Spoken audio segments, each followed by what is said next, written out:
참 예수님 사랑합니다.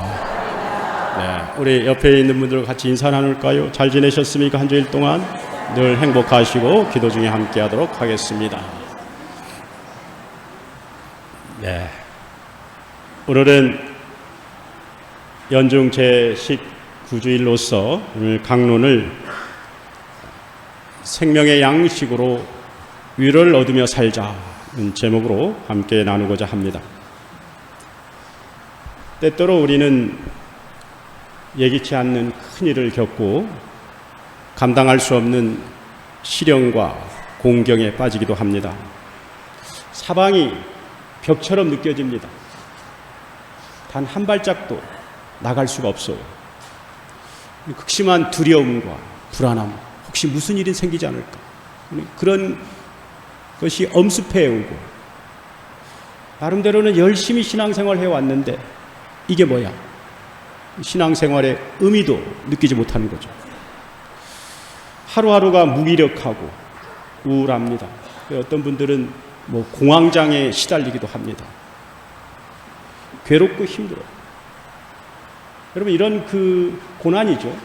이런 언제 끝날지 모르는 이런 고난의 터널에서 벗어나려면 우리가 과연 어떻게 해야 할까요? 오늘의 말씀에서 그 해답을 찾아보겠습니다. 자, 오늘 제1독서에 엘리야 예언자가 나옵니다. 근데 엘리야 예언자가 어떤 예언자죠? 이 예언자는요, 아주 거칠 것이 없이 승승장구하는 예언자 중에 예언자였습니다. 가령 이런 거죠. 사렙다 마을은 지금의 레바논 근처에 있는 아주 작은 마을입니다. 이 사렙다 마을에 사는 과부가 있는데 이 과부의 아들이 죽었어요. 단 아들. 얼마나 슬프고 괴롭겠습니까? 그래서 엘리야 예언자를 찾아가 가지고 간청합니다. 우리 아들을 살려달라고. 그러자 엘리야 예언자가 어떻습니까? 그 과부의 처지를 치근하게 여겨가지고는 하느님께 기도를 하고 이 죽은 아들을 살려내요. 만일에 우리가 그 엘리야 예언자를 그 당시에 주변에 있는 사람들이 봤다, 죽은 사람이 살아나는 그것을 봤다라고 하면 어떻게 하겠습니까? 그래서 엘리야 예언자를 마치 메시아로 추종하는 사람들이 있었습니다. 그것만이 아닙니다. 오늘 우리가 독서를 읽었지만 엘리야 예언자와 바알 예언자라고 하면서 이름이 바알이 아니라 이 바알 신을 숭배하는 사람, 바알 신을 위해서 예언하는 예언자 몇 사람? 450명과 엘리야 예언자가 대결을 합니다. 어떤 대결을 하느냐면 누구의 하느님이 진정 하느님이냐, 하느님은 누구 편이냐, 이거를 두고 대적을 합니다. 바알 예언자 450명과 대적해가지고 이깁니다. 그래가지고는 그 바알 예언자 450명을 죽여버리지 않습니까? 그걸로 끝나지 않습니다. 그 당시에 이스라엘에는 3년 동안 가뭄이 극심했어요. 그래가지고 이스라엘 사람 모두가 다 간절히 비가 오기를 간절히 청했죠. 그러나 어느 누구도 비 오도록 할 수 없었습니다. 그러나 엘리야 예언자가 바알 예언자를 물리치고 난 다음에 비가 오지 않습니까? 그처럼 이 엘리야 예언자는요, 예언자로서는 타의 추종을 불허했습니다. 거칠 것이 없던 이 분도 어느 날 예기치 않는 크나큰 시련이 찾아옵니다. 그 시련은 아합 임금, 당시 아합 임금이죠. 아합 임금의 아내 이제벨에게는 그 사람이 의지하며 살았던 사람들이 누구냐면 바알 예언자들이었습니다. 바알 예언자들은 그 아합 임금의 그 아내 이제벨의 신복들이었어요. 그런데 엘리야 예언자가 어떻게 했습니까? 다 죽여버리지 않았습니까? 그러니까 이제벨 여왕이 엘리야를 죽일 것이다, 엘리야를 죽일 것이다, 이런 이야기를 한 겁니다. 그러니까 이 소문이 엘리야에게 들어간 거예요. 그러니까 얼마나 무섭겠습니까? 그래서 자기가 사는 나라에 도저히 살 수가 없는 거예요. 그래가지고는 광야로 도망치고, 그 광야는 어떤 땅입니까? 죽음의 땅 아닙니까? 아무것도 없어요. 먹을 것도 없고 마실 물도 없고. 그리고 이 엘리야 예언자는 그것으로 인해 가지고 완전히 탈진해 버립니다. 쌀이나무 아래에 가지고 탈진해 가지고 쓰러지면서 너무도 힘드니까 하느님께 애원하지 않습니까? 뭐라고 애원한 줄 아십니까? 주님, 이것으로 충분합니다. 이제 됐습니다. 차라리 저의 목숨을 가져가 주십시오. 너무나 힘드니까. 살 의미가 없다는 말입니다. 자기의 목숨을 가져가 달라고 하느님께 애원합니다. 완전히 밑바닥까지 내려간 거예요. 더 이상 희망, 요만큼한 희망도 없습니다. 이때 기진맥진해가지고 잠깐 쌀이나무 아래서 눈을 감죠. 잠깐 눈을 붙입니다. 이때 하늘의 천사가 나타나가지고는 그를 깨웁니다. 그래가지고는 구운 빵과 물을 먹으라고 건네주는 겁니다. 자, 하늘의 천사가 구운 빵과 물을 줬다는 말은 하느님이 내려주신 생명의 양식이라는 겁니다. 그 양식을 먹었겠죠, 허겁지겁. 엘리야는 허겁지겁 먹었겠습니다. 그리고 한 번 먹은 것이 아니라 또 먹으니 또 두 번에 걸쳐가지고 그 빵과 물을 줍니다. 그거를 먹고 마십니다. 그리고 난 다음에 어떻게 됐죠?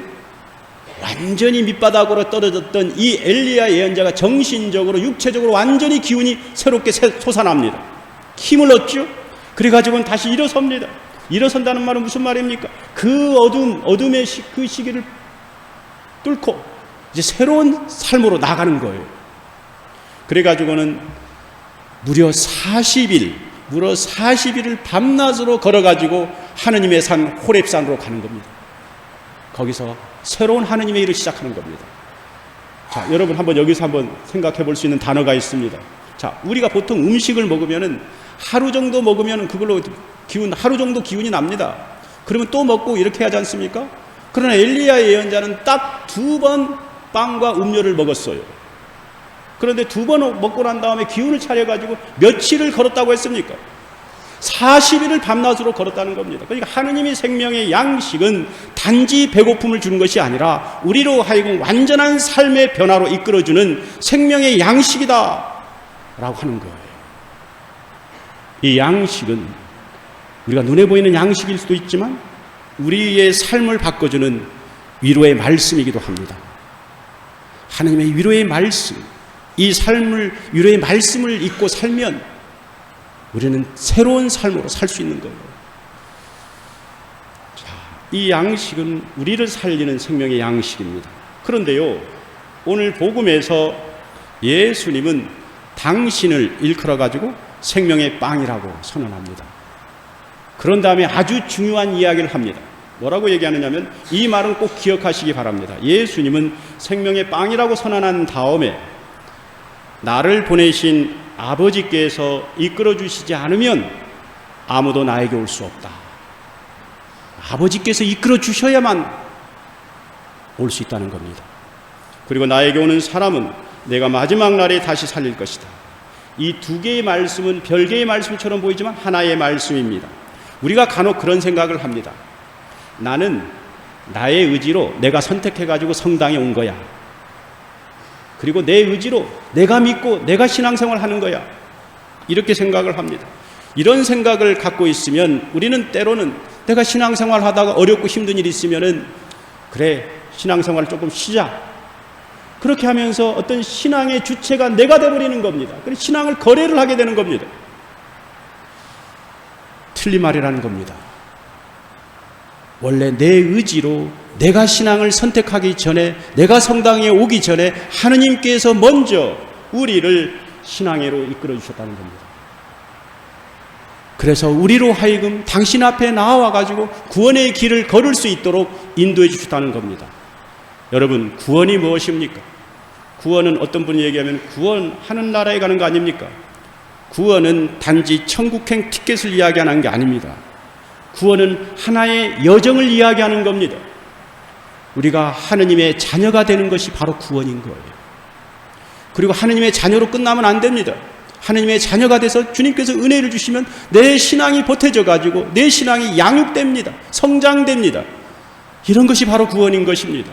내 신앙이 성장돼서 마지막 순간 하느님 앞에 가서 영원한 생명을 누리는 것이 구원입니다. 구원은 내 시작과 내 마침정의 모든 여정, 은혜의 여정이 구원입니다.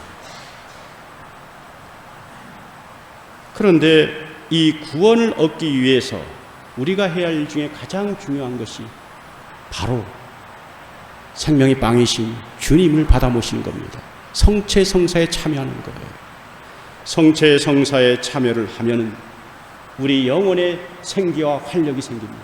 저는요, 그 신앙생활 하는 그 분들 중에서 자주 미사에 참여해가지고 성체성사를 보는 분들 보면 얼굴이 틀립니다.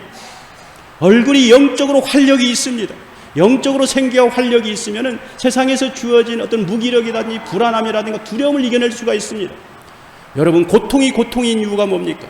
이 고통을 나 혼자 지고 있다라고 하는 생각 때문에 더 괴로운 겁니다.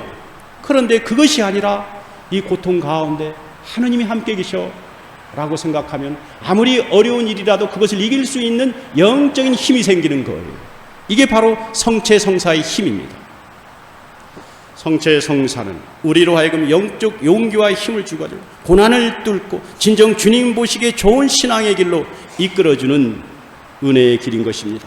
그러므로 형제 자매 여러분, 진정 주님과 일치를 이루면서 은혜받는 삶을 살기를 바라십니까? 위로를 얻기를 바라십니까? 자주 성체성사에 참여하도록 합시다. 이로써 주님과 온전히 일치를 이루고 참된 주님의 신앙인이 되길 주님의 이름으로 기도드립니다.